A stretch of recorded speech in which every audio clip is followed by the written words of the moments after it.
This meeting is being recorded. Two messages now. All right, let's go for it.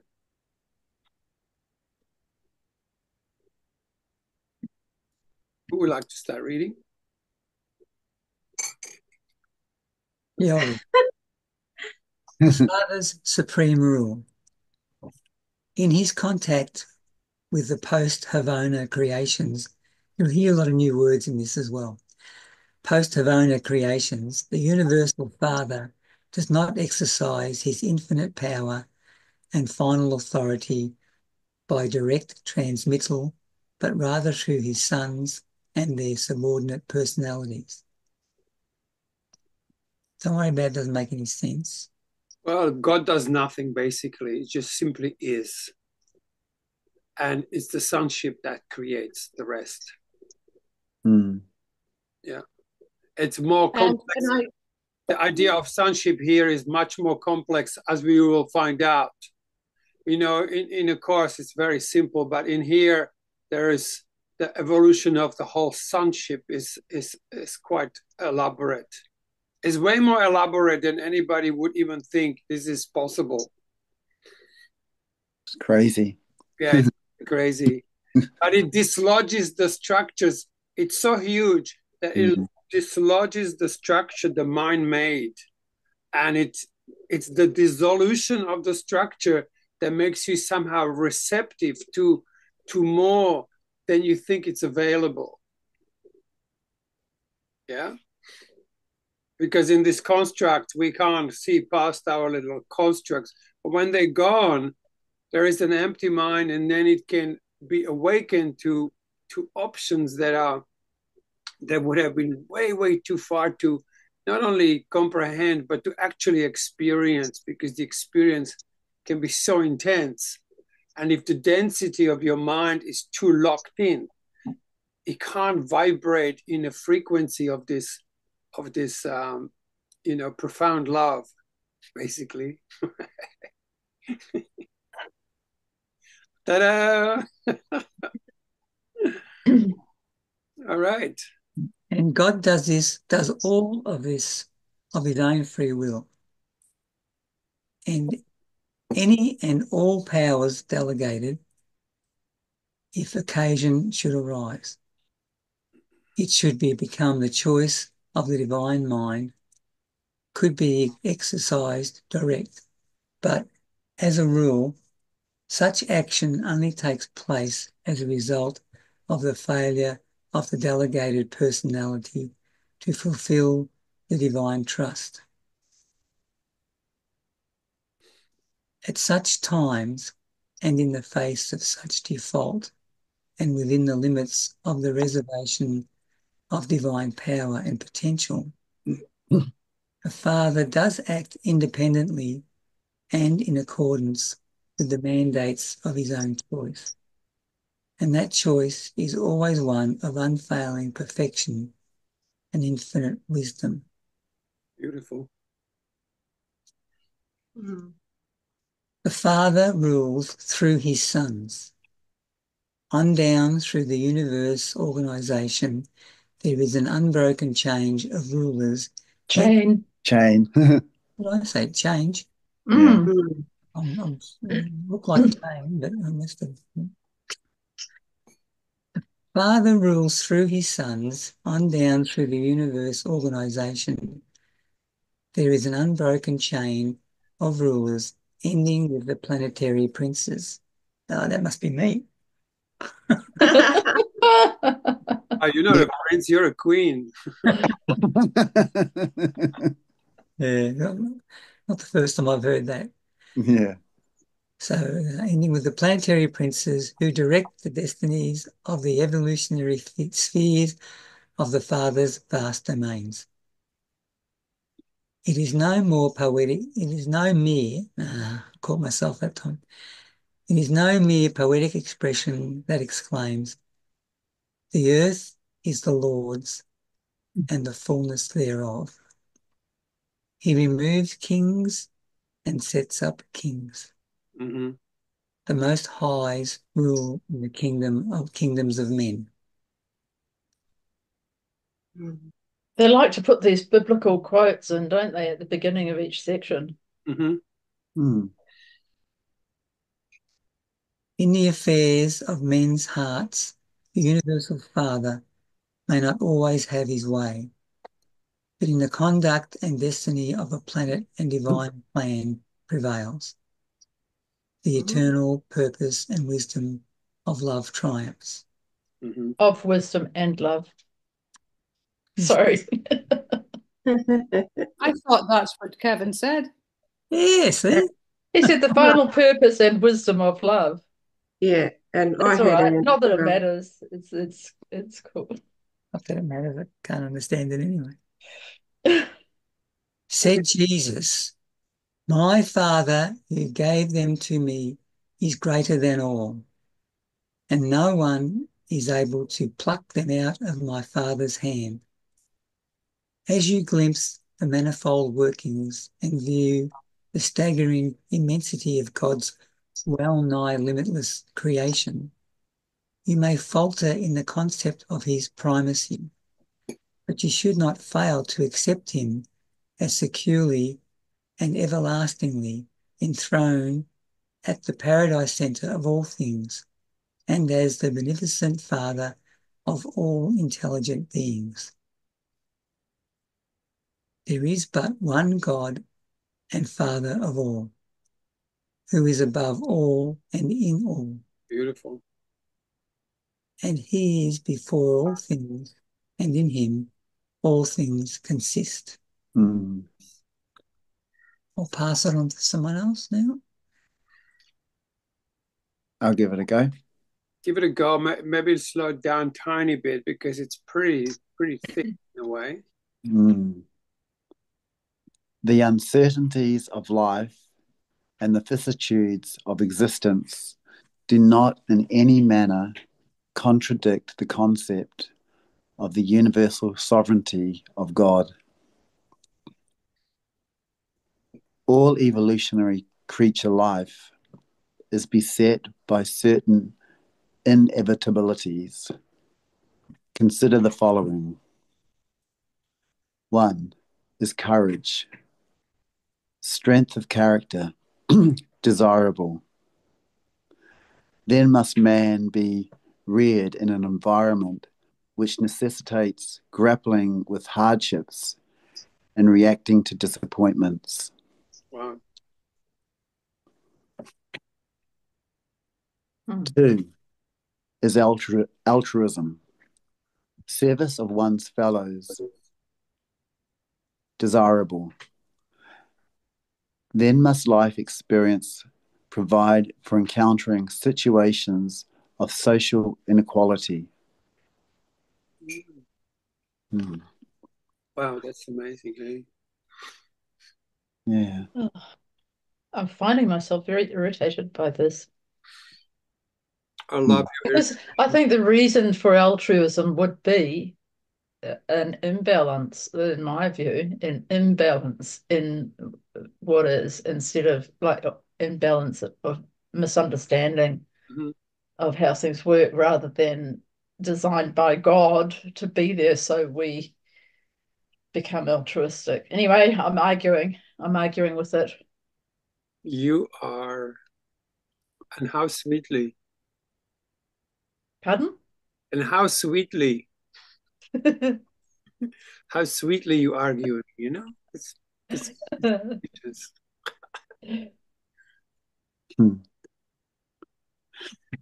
3 is hope, the grandeur of trust, desirable. Then human existence must constantly be confronted with insecurities and recurrent uncertainties. Well, I'm about to throw the whole thing out right at the moment. Beautiful. Do you mind, Anthony, repeating that last sentence again, please? Sure. Thank you. 3 is hope, the grandeur of trust, desirable. Then human existence must constantly be confronted with insecurities and recurrent uncertainties. Thank you. I'll just bring up something too about, because I'm reading the sentence and I'm wondering, it didn't make sense to me. It's like, is hope, the grandeur of trust, desirable? Is it desirable? I wasn't reading it like that. I couldn't make sense, but. So I'm reading it wrong. Well, not, but just I'm reading it differently. doing the same thing with my head. I thought needs to be sort of, is hope, the grandeur of trust, desirable? Like that. Anyway, that's me. It is a question. Yeah. Yeah. Is faith the supreme assertion of human thought? Desirable. There you go. I'm in the zone. Then must the mind of man find itself in the troublesome predicament where it ever knows less than it can believe. Wow.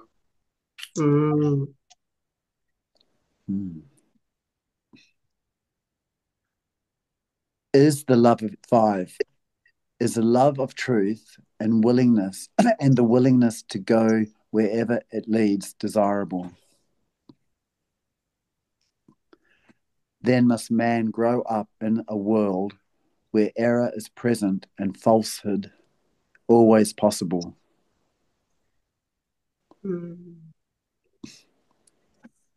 6, is idealism, the approaching concept of the divine, desirable? Then must man struggle in an environment of relative goodness and beauty, surrounding stimulative of the irrepressible reach for better things. Wow.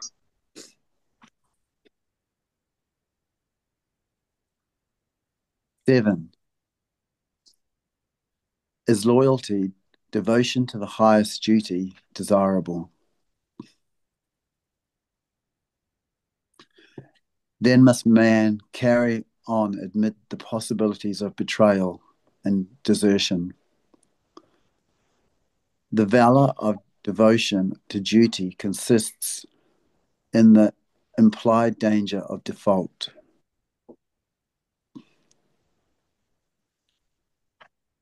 8, is unselfishness, the spirit of self-forgetfulness, desirable? Then must mortal man live face to face with the incessant clamouring of an inescapable self for recognition and honour. Oh, God. Amazing. This is incredible, really.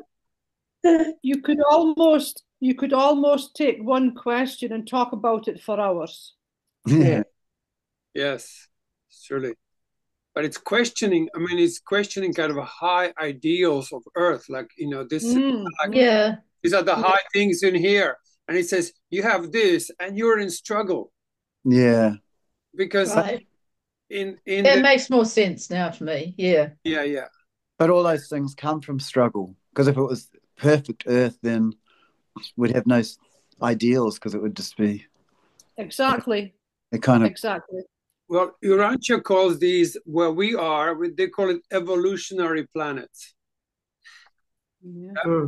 And it says there is 619 inhabited planets in our local universe, inhabited planets, where we're all evolving into this next level, where this is like the we're in the lowest denominator. Yeah. We are, yeah. But like Ted Not Paul, hard to see that. Ted Paul's just fighting to each other for whatever, fighting for, not even know why we're fighting, we're just fighting. And, so we're just like in the early stages, and it introduces this qualities that seem to be so highly worshipped here on earth, and yet it's showing us it causes the conflict. It reminds me of the Wizard of Oz, where they all, the lion needed X and the Tin Man needed something and the other, and they went through those trials in order to find it within them, That's what we Yeah, have it's to like do. the story of Parsifal and the Holy Grail, yeah. Mm. Similar.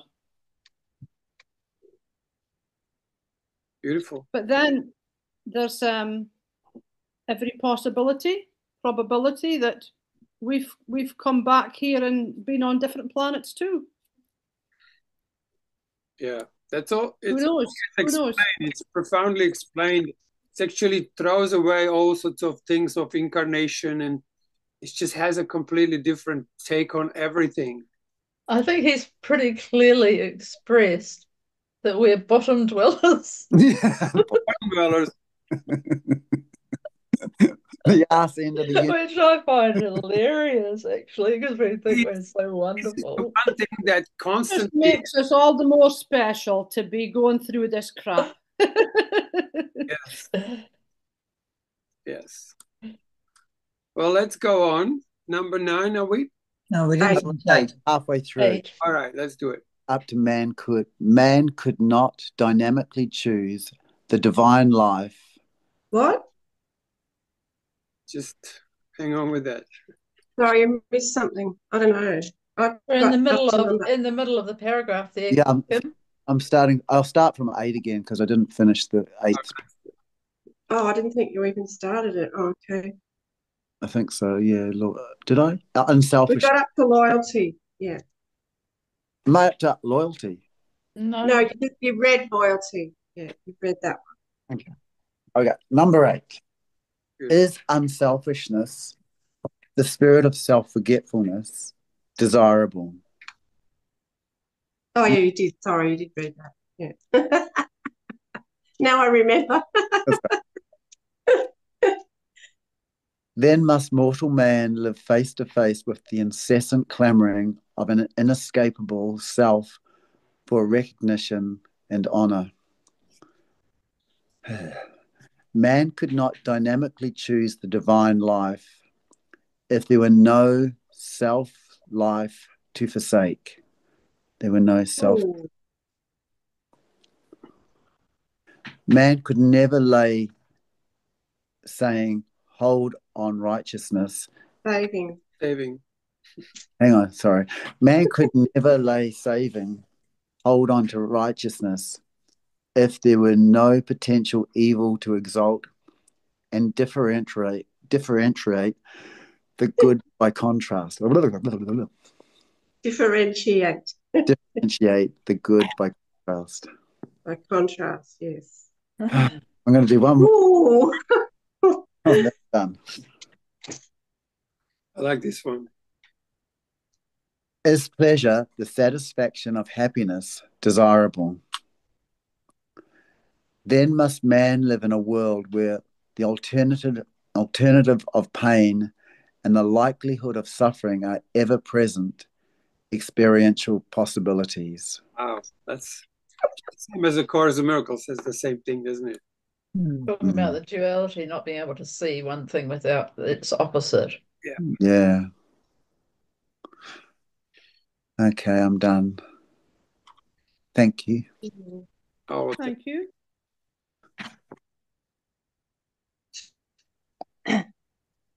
I'll go next. go, Kim. Throughout the universe, every unit is regarded as a part of the whole. Survival of the part is dependent on cooperation with the plan and purpose of the whole. The wholehearted desire and perfect willingness to do the Father's divine will. Dooly. Beautiful. This is because of love, really. Hey. Yes. The only evolutionary world without error, the possibility of unwise judgment, would be a world without free intelligence. Oh. In the Havona universe, there are a billion perfect worlds with their perfect inhabitants. But evolving man must be fallible if he is to be free. Wow. free and inexperienced intelligence cannot possibly at first be uniformly wise. The possibility of mistaken judgment, evil, becomes sin only when the human will consciously endorses and knowingly embraces a deliberate immoral judgment.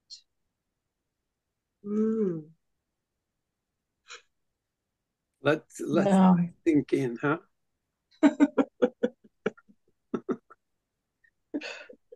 Beautiful.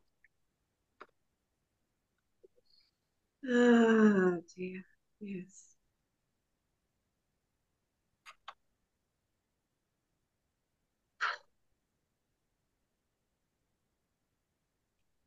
The full appreciation of truth, beauty, and goodness is inherent in the perfection of the divine universe. The inhabitants of the Havana worlds do not require the potential of relative value levels as a choice stimulus. Wow. Such perfect beings are able to identify and choose the good in the absence of all contrastive Yeah. and thought-compelling moral situations. But all such perfect beings are, in moral nature and spiritual status, what they are by virtue of the fact of existence.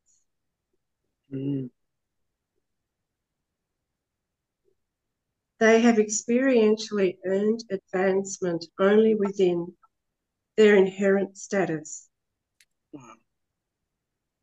Mortal man earns even his status as an ascension candidate by his own faith and hope. Ascension candidate. I love the language. I actually, it's great, isn't it? It's absolutely just delicious, you know. It's like, it's so beautifully written. Everything divine which the human mind grasps and the human soul acquires is an experiential attainment. It is a reality of personal experience and is therefore a unique possession in contrast to the inherent goodness and righteousness of the inerrant personalities of Havana. Inerrant. Haven't heard that word. No, I haven't heard that. What does that That's mean? great, isn't it? Inerrant. They can't make errors. Yeah. Yeah. What? Yeah, probably, yeah. They're unable to make errors. Like we're errant personalities. Oh, that's very cool, huh? Yeah. Oh, I can. Oh, well, I read the last one. Or does someone else? Capable of being wrong. Yes, errant. Yeah. Wow.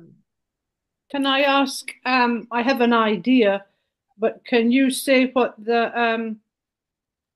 do they mean by the Havana world, Cole? What does it say? Havana. What do they mean by the Havana world? Well, there is, according to URANTIA book, we have about 2 million years of ascension in front of us. They cover up all the different stages of it. They actually tell us what happens when we actually take the last breath, and how we shift, how we are actually moved into the next, they call the Morontia world. But as we ascend, we come closer to this, what is called the Havana world. The center, you know what? There is a really beautiful video. I'll post it to you, or I'll send you a link. And it's really beautiful to see because it explains all the different stages of the travel. apparent trouble, and how all the universes are lined up into these clusters of super universes, which is 7 of, and they around this Havona place, which is the Isle of Paradise, which is where the source, the first source and center exists, which we call God.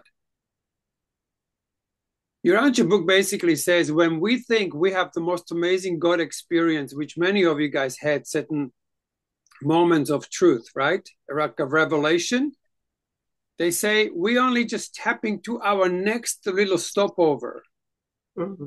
When we think we're seeing God, we're actually seeing what we are capable of experience within this human contraction. Right. And we think it's like, wow, we're enlightened now or something. But it's just the next stopover kind of frequency. Yeah. Where we actually, in some way, have bodies, but they no longer get sick. And you no longer like, whatever you ingest, you don't eliminate, you use everything. So there's a next stage of being, living, that it's not as sick as we are. No crap. There's no crap. What a relief. There is no defecating, no longer toilet paper necessary. We're devoid of toilet paper. Anyway, it's really, it is huge. Like what we're reading is huge. And I've been listening to this for about 17 years. And many times I have no idea what they're talking about, but I can't help to feel extremely joyous. For whatever reason. It just makes me so happy, and I can't stop smiling when I do this or when I listen to it. By the way, this is divided into 4 sections, and the last one, which I couldn't start this at the beginning, it was too much. But the last section is the life of Jesus from the perspective of these personalities that gave us this message. Those personalities are all around us. We just can't see them. And they have a perfect account of Jesus's life. Not only his life from here, but who he was before he incarnated as this Savior, Jesus, here as a man. And what was his mission, how it was all set up, how it was all lined up. So there is a perfect account of Jesus's life, which is the biggest part of this book, by the way. Everybody he met, every place he went, everything he uttered, it's all written in here. They went through it year by year too. Yeah. Every year of his life. So interesting. Almost day by day sometimes in his latter life. Yeah. It just changed my life and my perception of Jesus. When I read it, I listened to it. It was amazing.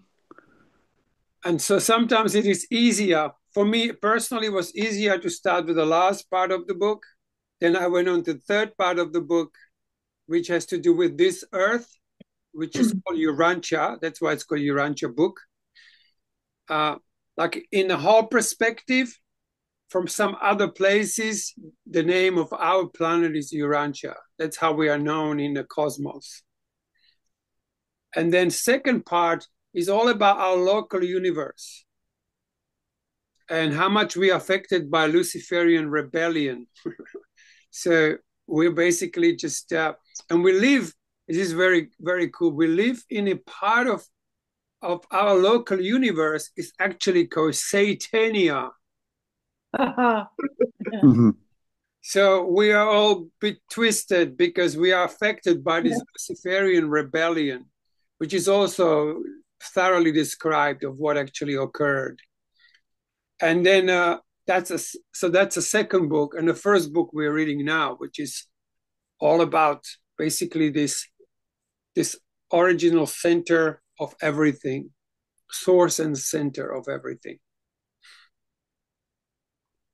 This is the hardest part of the book. And it took me years to even start listening to it. And I had to almost make myself listen to it because of the language. The whole vernacular is so complex, as you can see. But just keep listening to it. It begin to all sink in. Yeah. Yeah, I did a Shias ascension in the year 2000, and I bought a book. Well, it's in its natural form, and I've not even read it yet because of the language, but I will one day read it. Mm-hmm. And so it makes me think of that. Yeah. Yeah. There's like we think like Course in Miracles pretty incredible, you know, and it is, right? And Course of Love is like so profound because it really awakens the heart in a way we without that mind training of A Course in Miracles would be almost impossible. But Course in Miracles train our mind to become present for the heart. But even that needs a bit of help to how to establish this Christ in us as a constant love awareness, not just some kind of idea of a future thing, but the actual experience. And also many of us here were reading the books called Right You So Will, which has a lot to do with the emotional intelligence. And my opinion is that without emotional intelligence being evolved, where you actually free to flow with any feelings in yourself, these concepts are way too difficult to comprehend because they're not mental. Mm-hmm. The mental is actually more like a separation. You know, we establish ourselves somewhere in here and we can't move from there. So these books are dislodging this structure and tell us that we are much bigger being than this tiny little brain or this little chakra here that's overpowered itself and forgot about everything else or made itself blind to what else is available. So we lost the heart, but we also lost this will. So some of us here have read this whole series on what is this will and how to evolve it, so it becomes a vibrant entity within ourselves. So, and for me, this is like a cherry on the top of this amazing trilogy that we have kind of been looking into, that puts it into this massive perspective. I'll send you this video. It will just blow your mind. Thank you. It's only 5 minutes long. It's only 5 minutes long, but it's absolutely, I mean, I don't know how you guys saw it, but it's such a, yeah, it just shows you how this whole thing is put together. Yeah. I can get a bit overwhelmed with too much mental stuff. Yeah. This is I'm more a feeling sensing person, and I found with A Course of Love that it really went into my heart area. Beautiful. And I felt I resonated in a different way than with A Course of Miracles. Yes, for sure. Yeah. Yeah. No. Anyway, thank you for that, and I look forward to giving the video a try. Do we have a contact for you? Send it, Kyle. I can send it both to Jeff and Pamela, that 5-minute one with it. Kevin will send it to you. Will. Thank you. Oh, yeah. Thank you.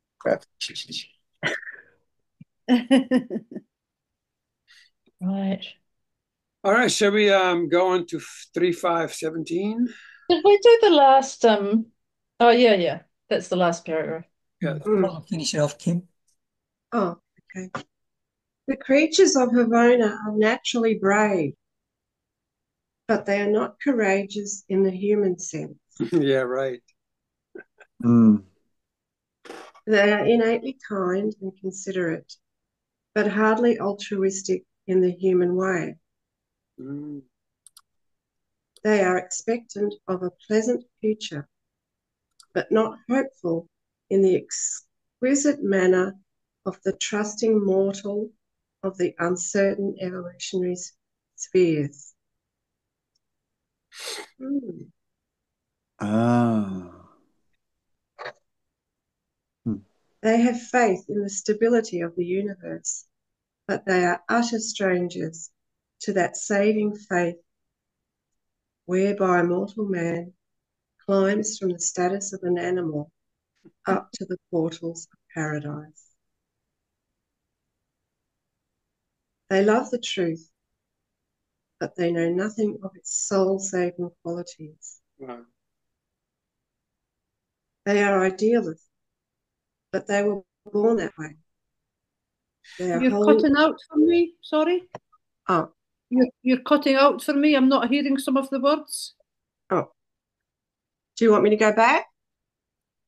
Can you hear me now? I can now, yeah. Oh. I'll go back a couple of lines. Thanks. They have faith in the stability of the universe, but they are utter strangers to that saving faith whereby mortal man climbs from the status of an animal up to the portals of paradise. They love the truth, but they know nothing of its soul-saving qualities.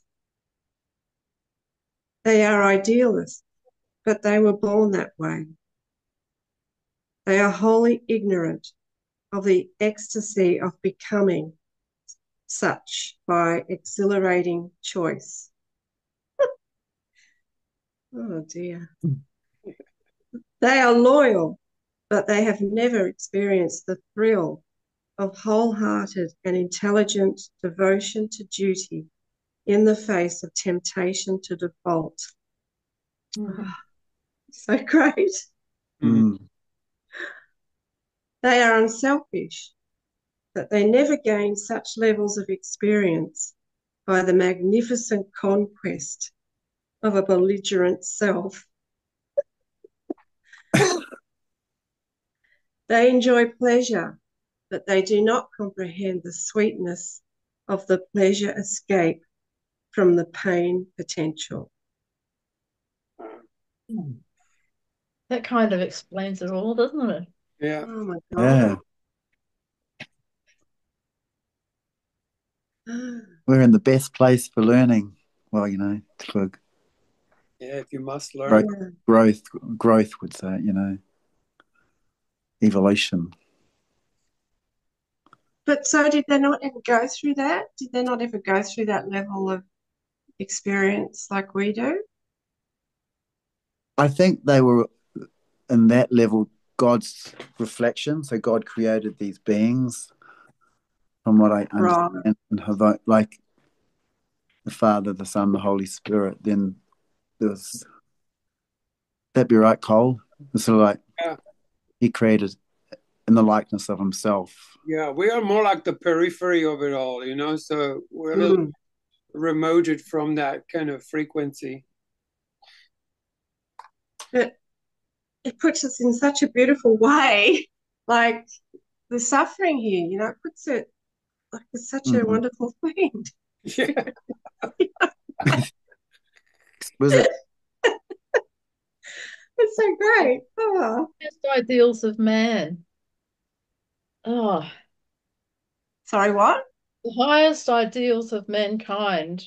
Mm-hmm. And it's just a load of bloody bollocks, actually. I do see it, so that's it, but it's a bit generalized, though. I mean, I don't know. I'll sit on that. What do you mean it's bollocks, Alison? well, they're asking the questions: is courage, strength of character desirable? Then must man be reared? So these are all things: courage, altruism, hope, faith, love of truth, idealism, loyalty, and unselfishness. All the high ideals of humankind. Of course, But well, if you desire them, you've got to go through the opposite. Have those if you have those ideals, then you have those conditions. Yes. It makes sense to find a different way, surely. Yeah. That's what I mean by it's a load of bollocks. Like, find a different way. But I don't think there is a different way for us in this situation. This is where we're at. Well, there is a different way, and that's what we're learning in the course of love, what we're experiencing in the course of love. But have you not gone through this already, like partly in wanting to attain those things? You've suffered already before the course? Yep. I don't know. I don't see the course as a way of skipping anything. All that suffering has a point of needing to do something different. Yes. Yeah. I don't think it's possible not to suffer at all here. Something will bite you in the ass in here, no matter how awake you are, next minute you have a back pain that's unbearable, or Yeah. It's just the frequency we live in. It's very dense, and Yeah, we're human and divine. Yes, you can even look at like some of the sages that were completely, their bodies were like, in a cramp. Contorted. Yeah, contorted and everything, and yet they did. The holiest of holy. Yeah, they've come to that complete place of acceptance, and that's it. Yes.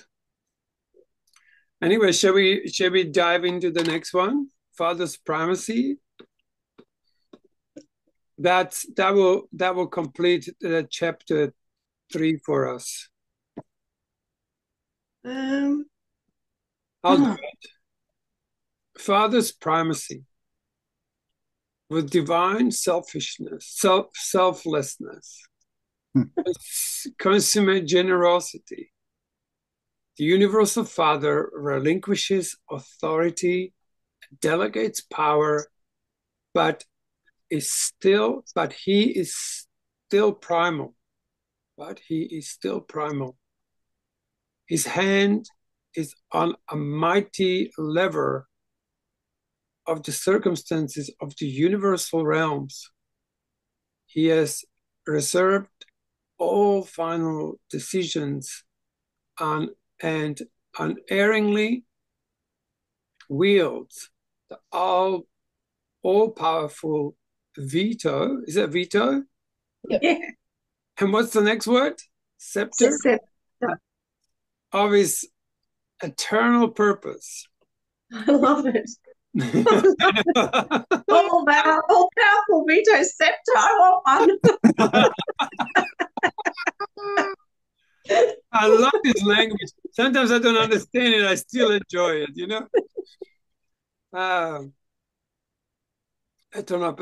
with unchallengeable authority over the welfare and destiny of the outstretched, whirling, and ever-circling creation. Do you think... Oh, sorry. Yeah, go ahead, please. What's come to my mind is it can be a bit mind-boggling and mind-blowing, and we're laughing through some of this, but is that part of helping us to undo some things in our mind? Yeah.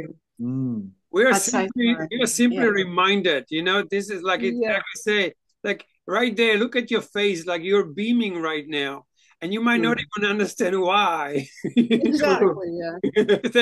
That's exactly like, I used to start listening to this in a car, and then sometimes I would look in a back mirror and see my face, and I'm going like, God, I am smiling ear to ear. And if somebody asked me what was just said, I would say, I have no idea. I have no idea.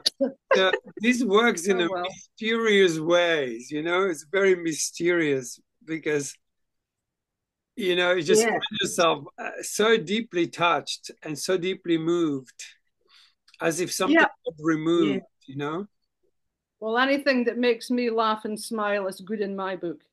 Yes, exactly. That's exactly beautiful. Yes, exactly.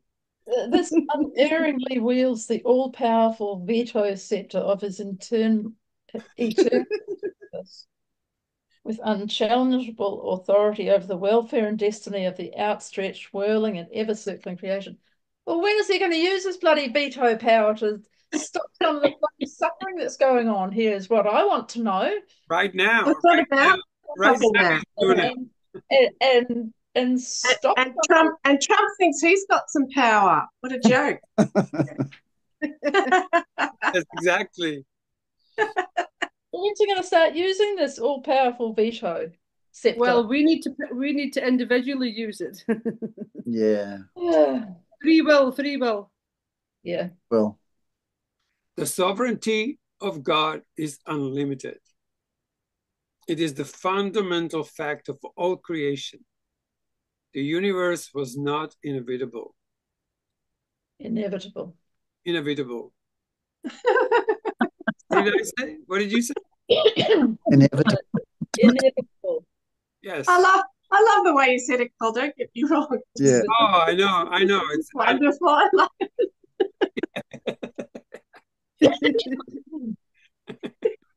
It's rubbing off on you, the book.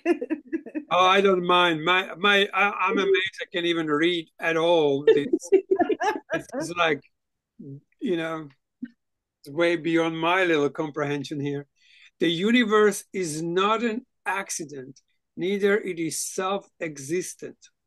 The universe is a work of creation and is therefore wholly subject of the will of the Creator, subject to the will of the Creator.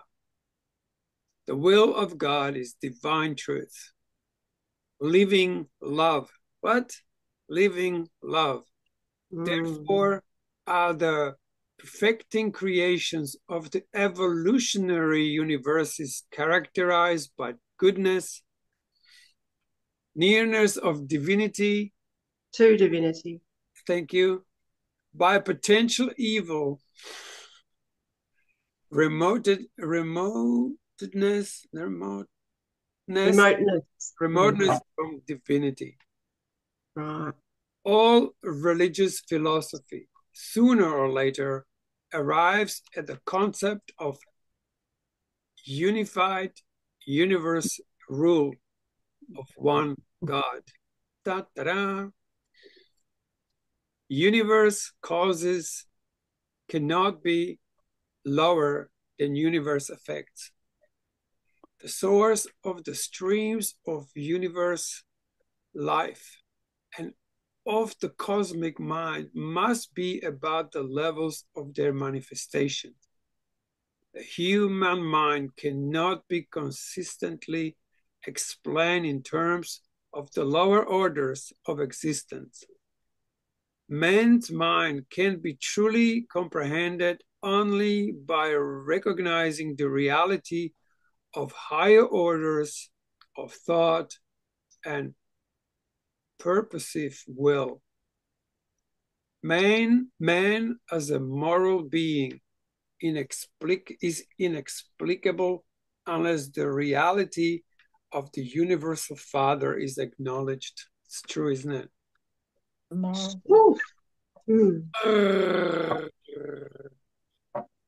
It's like, that lesson, what is it? God is the love in which I forgive. So it's not about forgiving, it's about experiencing God's love. And when we experience that God's love, we forgive. Because when that love is so exquisite, you go, why would I hold on to any grievance? I will be insane myself, no matter how justified the grievance. I'll be crazy having it when I see the magnitude of this exquisiteness that's available to all of us at asking, God, show yourself to me in your true way. And boom, something happens and you go like, wow, why would I hold on to anything? Love is forgiving. Yes, it's forgiving, exactly. Yeah. Where are we? Yeah, the mechanistic philosopher. Mechanic. Can I say something? You said love is forgiving, and it's like love is forgiving. Love Yeah, is forgiving. forgiving. Love Forgiving. is forgiving. Yes. That's what I meant. Yeah. Yeah. It's Oh, both. love is That's- forgiving. Oh my God, that's beautiful. Yeah. Mhm. Love is forgiving. Forgiving is pre-given. If you break Yeah. the word up, Yeah. forgiving. Let's do a little exercise. Allow yourself Go to for it. feel love. Allow yourself to feel love Yeah. and allow it more. Say yes. Yes. And even more. There you Yes. go. Yes. And then more than that. Yes. Yes. And see, that's love is forgiving. It's to give. And more we feel it, more we're giving it, and more we're giving it, more we're having it, and more we're having it, more we're giving it. And that's eternity. Yeah. And allow it even more than that. And allow it to be felt even in your feet and in your legs and in your bum and in your chest and in everywhere and in your earlobe. Allow the love to absolutely flood. And then as soon as you feel it, you give it to the max. To everyone, I offer this love. Yeah. Yeah. I had a lovely experience today that I'd love to share with you about love. Go. I went to the next village for a walk at the beach today. Beautiful day today. And I met a little girl, and she was about 3. And she looked at me and she said, because I've let my hair go naturally back to greyish now. And she said, "Are you Nana?" And that's a name for grandmother in this area. And I said, "No, I'm not Nana, but I am a Nana. And I've got 7 grandchildren." And she wanted me to tell me all their names. So I told her all their names. And then I looked at her and I said, "You've got beautiful eyes." And she looked at me and she said, "I love you." Complete stranger, this 3-year-old girl. Mm-hmm. Yeah. And I looked at her and I said, "I love you too." And I said to her parents, "She's made my day." And it was just beautiful. Mm. Wow. Yes. And that opened my heart so big. Yes. Yeah. Yeah. Yes. Mm-hmm. A few weeks ago, I was at the shop somewhere and I was just walking along, and a woman passed me. She had a child in her arms, and the child just like, "Hello," and smiling at me like, she knew me. Yeah, it was sort of a similar thing. I didn't. Yeah. They're so Yeah, and then I open. said hello, So and it was open and a lovely innocent. moment. A lovely moment. Yeah. Yeah, that's beautiful.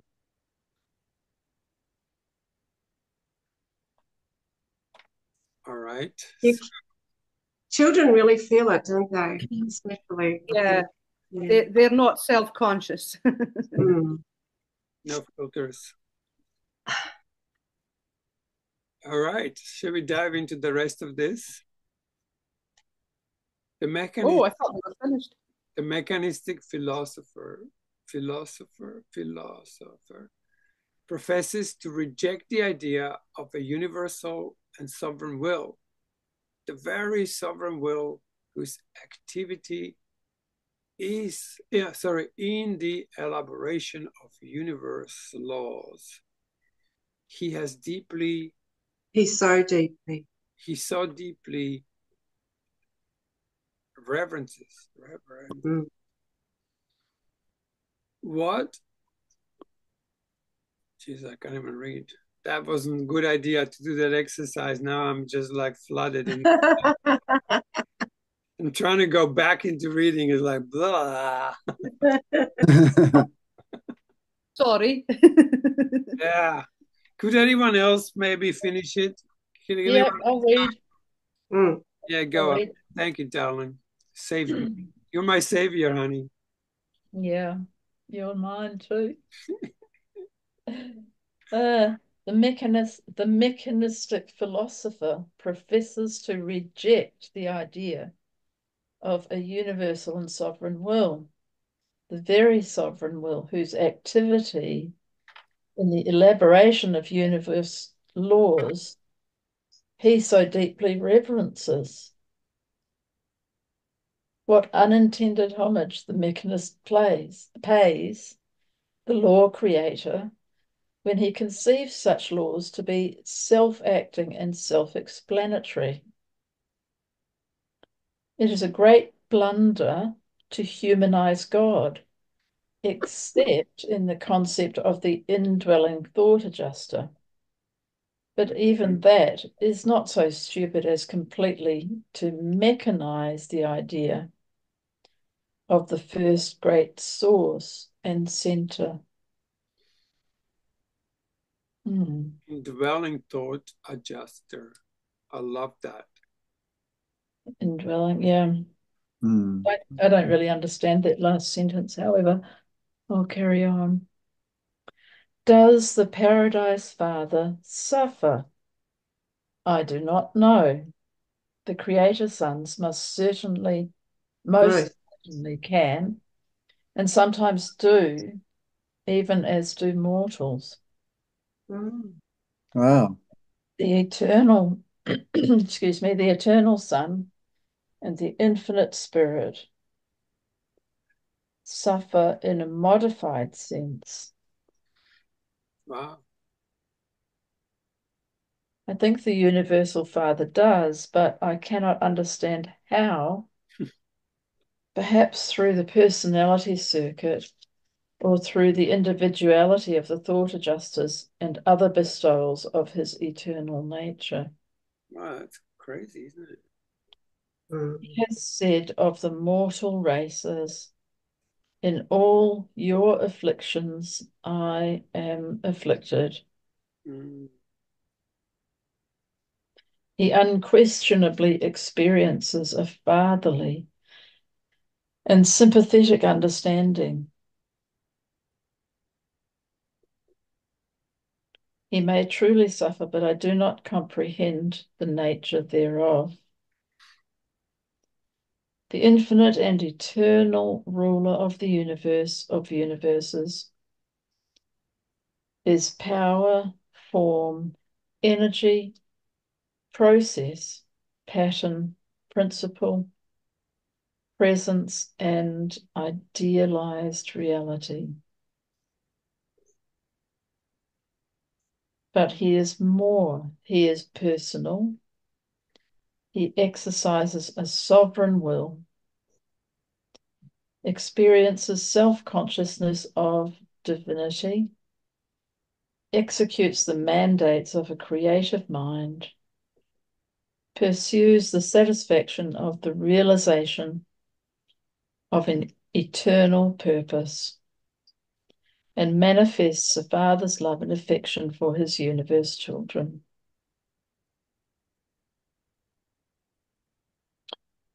And all these more personal traits of the Father can be better understood by observing them as they were revealed in the bestowal life of Michael, your Creator Son, while he was incarnated on Urantia.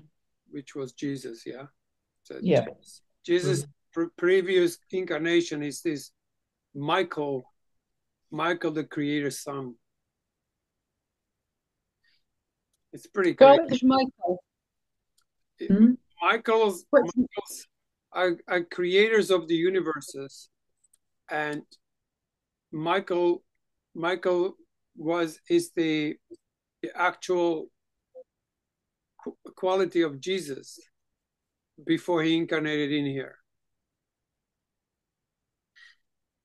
So he's referred to as Michael, and later on they refer to him as Jesus, don't they? But sometimes it's Michael as well. Explain all of this. It's huge to comprehend. Yeah. Anyway, when he says Michael, he's talking about Jesus. God the Father loves men. God the Son serves men. Wow. God the Spirit inspires the children of the universe to the ever ascending adventure of finding God the Father by the ways ordained by God the Sons through the ministry of the grace of God the Spirit. I'm going to read that again. Thank God the Spirit inspires the children of the universe to the ever-ascending adventure Love it. of finding God the Father by the ways ordained by God the Sons through the ministry of the grace of God the Spirit.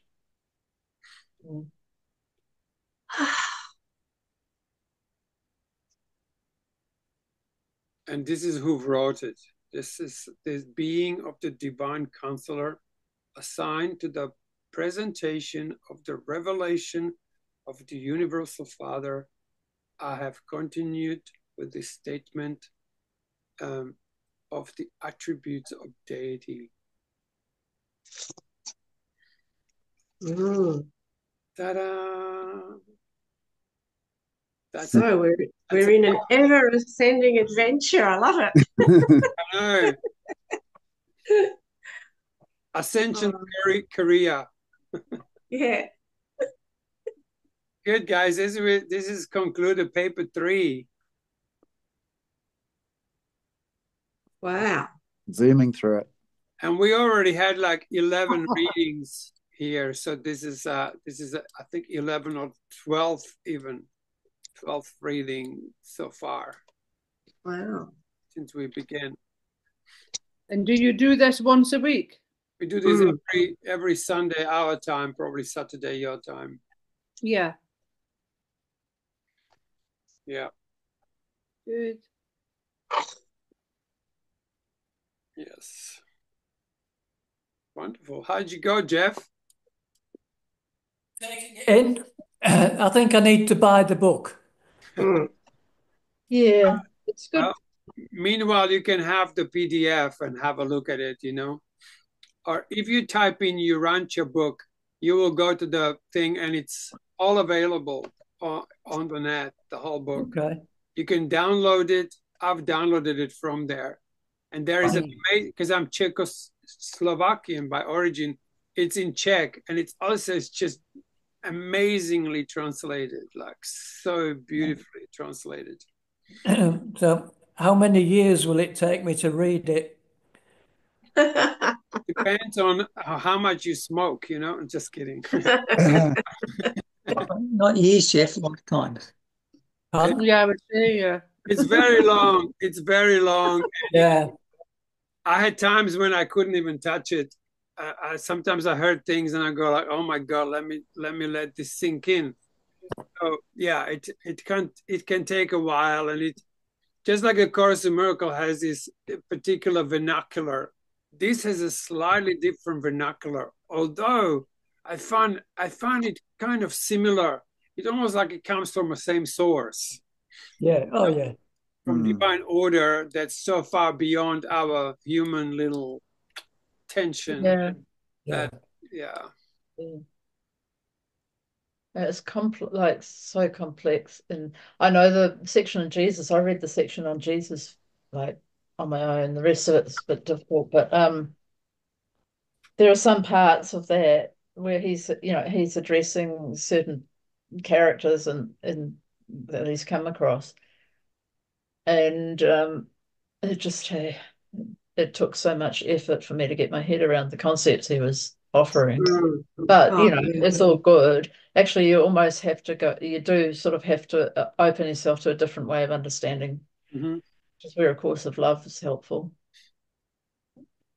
And there was one thing that I think I mentioned before, where he talks about, you know, he kept saying, "I am not ready." How does he say it, Anthony? Do you remember? My time has not come yet. My time has not come. My time has not come. And then he says, my time has come towards the end of the, my time has come.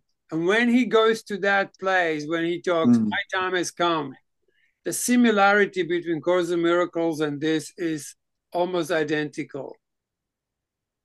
Because Jesus lived in a kind of a worldly world for about first 25 years of his life.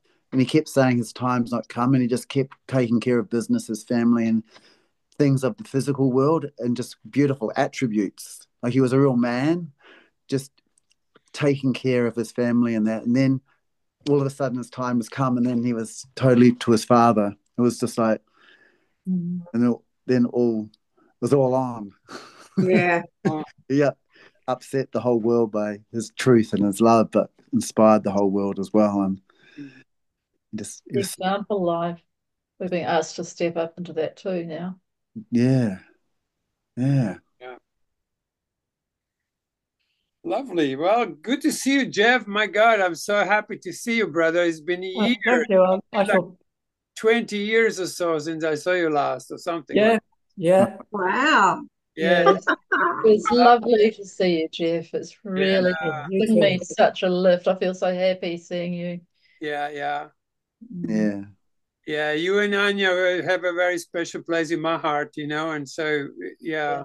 so I keep seeing you here and there on the Facebook, but it's lovely to see you in person. Yeah. Will you come back? Will you come to Course of Love group? It's really beautiful. It looks like I might be into everything. What day is that? I've got all the details. It's on Saturday morning, and it'd be just lovely to have you in the group. Okay. Yeah. I do have the Course in Love here. It's Yeah. 8:30 on a Saturday morning. Yeah, Pamela and Jeff are both on the notifications thing now. Oh, okay. Are you in Tasmania, Jeff? Are you still in Tasmania? No, I'm in Victoria, in country Victoria. Whereabouts? You won't have heard of the village I'm in. I'm in a village called Derrynellam, which is under Mount Elephant. And Mount Elephant is it's on the highway to Hamilton. I'm actually halfway between Ballarat and Warrnambool. Okay. I live in Balan, but I go down there quite a bit. I travel around. I live. Okay. Well, you're very welcome to come here. There's only me and a huge half an acre of property. Cool. And I'll come and visit you when I'm traveling by. Yeah. Awesome. So what's the time? Is there a time difference for Jeff? No. No. It's the same, right? Okay. Cool. And Pamela, what time is where you are? Pardon? What time is where you are? You're 11 hours ahead of me. So what time is it?